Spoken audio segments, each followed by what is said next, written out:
I never start out with a design, just an idea. And this idea can be more or less vague. That means that the process is always a mishmash of unrelated things and a roller coaster of emotions. How fun! My vague idea this time was a doll wearing a sun costume, but a medieval sun costume with a big surcoat. Though that is not what I ended up making, and this is where I show you what happened along the way, so we end up here. I wanted to make the surcoat specifically to use this fabric, and this was my challenge for this project. I bought it for a costume years ago, and I don't exactly love it. So I wanted to turn it into something beautiful that made me happy to look at, just to prove it was possible. So let's start with the body. This was a cloth doll with a wire armature, so I traced the design onto the fabric and went on with my usual process, which is sewing, cutting, and turning it inside out. The wire armature goes in after that, and then I stuff the body. Stuffing a doll this size is a finicky process, but although I always consider making the bodies a little bigger, the way this one fits in the palm of my hand always makes me change my mind. Because I still wanted the head to be movable, something my other cloth dolls can't do, I decided to make a clay chest plate, I guess, if you can call it that.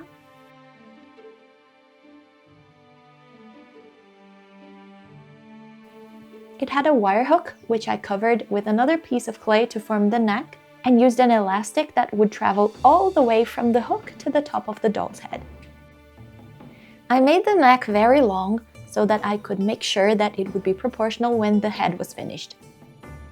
Speaking of the head, it was sculpted around a chopstick, so it would have the channel for the elastic, and I wouldn't need to drill the head, something I would find very distressing indeed. After all the usual sanding, I finally adjusted the length of the neck and tested the mechanism.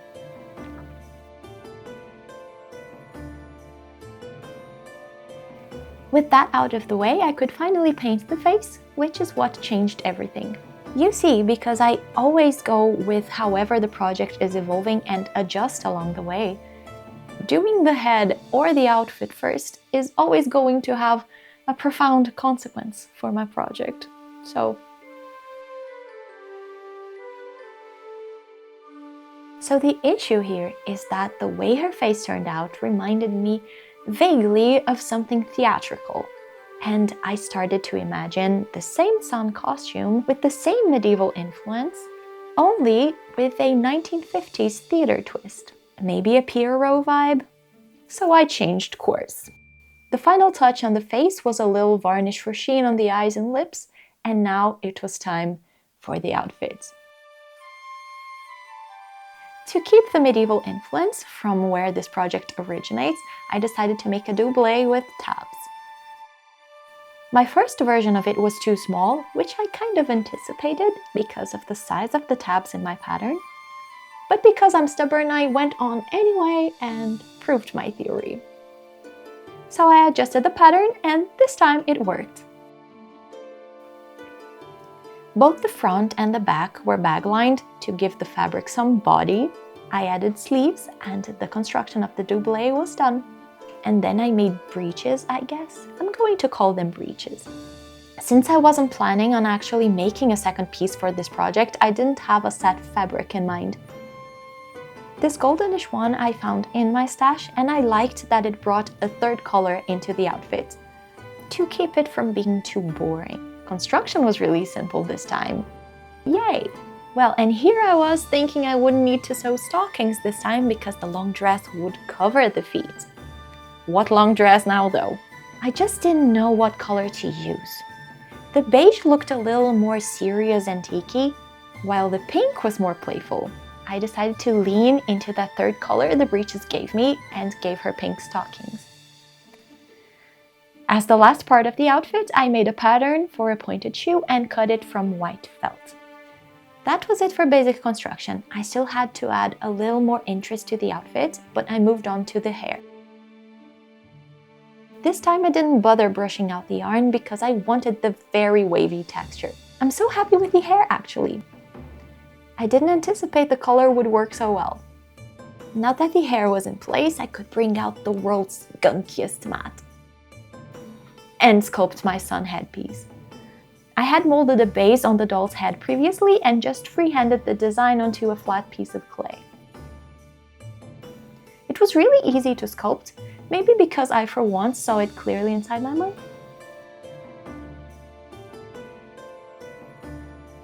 I'm sure I will have little pieces of gold foil floating around forever now, you know.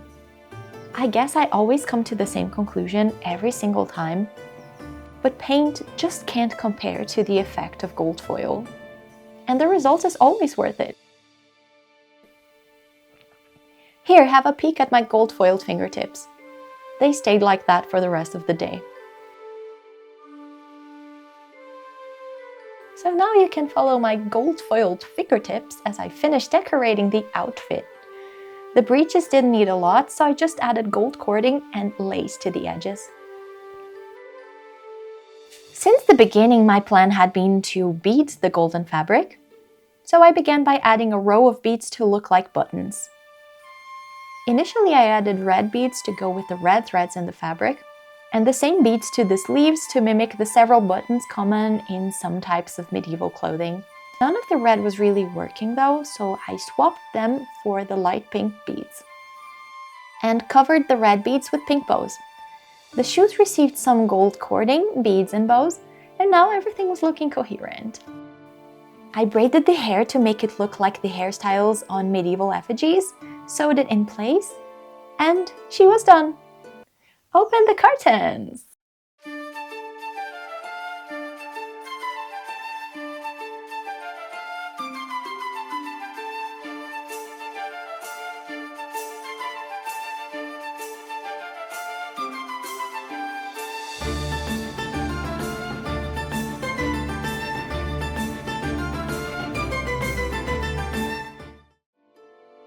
Although it wasn't at all what I set out to do, the end result is a lot better than what I imagined. And now I'm thinking of a group of celestial jesters in the future. Thank you so much for watching! If you would like to see this Jester's companions in the future, please give the old subscribe button a click. Thank you again and see you soon!